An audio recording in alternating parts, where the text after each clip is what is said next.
அண்மை செய்தியானது வங்கக்கடலில் காற்றழுத்த தாழ்வு பகுதி உருவாகி இருப்பதாக வானிலை மையம் தெரிவித்திருக்கிறது. குறைந்த காற்றழுத்த தாழ்வு பகுதி அடுத்த 2 தினங்களில் வடக்கு வடமேற்கு திசையை நோக்கி நகரக்கூடும் எனவும் வானிலை மையம் தெரிவித்திருக்கிறது. மத்திய மேற்கு மற்றும் வடமேற்கு வங்கக்கடல் பகுதியில் குறைந்த காற்றழுத்த தாழ்வு பகுதி உருவாகி இருக்கிறது. ஆந்திரா அதனை ஒட்டிய பகுதிகளின் மேல் நிலவிய வளிமண்டல கீழடுக்கு சுழற்சி காரணமாக காற்றழுத்த தாழ்வு பகுதி உருவாகி இருக்கிறது. வடக்கு ஆந்திரா அதனை ஒட்டிய தெற்கு ஒடிசா கடற்கரை பகுதிகளில் குறைந்த காற்றழுத்த தாழ்வு பகுதி உருவாகி இருக்கிறது. குறைந்த காற்றழுத்த தாழ்வு பகுதி அடுத்த 2 தினங்களில் வடக்கு வடமேற்கு திசையை நோக்கி நகரக்கூடும் என்று வானிலை மையமானது தெரிவித்திருக்கிறது. இதுகுறித்தான அண்மை செய்தியை தற்பொழுது நாம் பார்த்துக் கொண்டிருக்கிறோம். வங்கக்கடலில் காற்றழுத்த தாழ்வு பகுதி உருவாகி இருக்கிறது. இதுகுறித்து மேலும் விவரங்களை பதிவு செய்வதற்காக இணைகிறார் செய்தியாளர் ஸ்ரீதர். ஸ்ரீதர், விவரம் என்ன?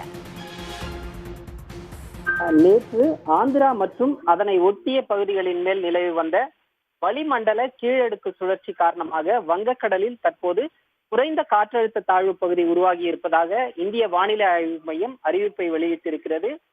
மத்திய மேற்கு மற்றும் அதனை ஒட்டிய வடமேற்கு வங்கக்கடல் பகுதிகளில் வடக்கு ஆந்திரா மற்றும் அதனை ஒட்டிய தெற்கு ஒடிசா கடற்கரை பகுதிகளில் இந்த குறைந்த காற்றழுத்த தாழ்வு பகுதியானது தற்போது நிலவி வருகிறது.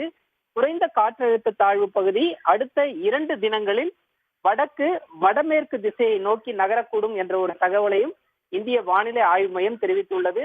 இந்த குறைந்த காற்றழுத்த தாழ்வு பகுதியின் காரணமாக இன்று கடலோர ஆந்திர மாவட்டங்களில் மிக கனமழைக்கு வாய்ப்பு இருப்பதாகவும் அடுத்து வரும் நாட்களில் ஒடிசாவில் மிக கனமழைக்கு வாய்ப்பு இருப்பதாகவும் இந்திய வானிலை ஆய்வு மையம் அறிவிப்பை வெளியிட்டிருக்கிறது.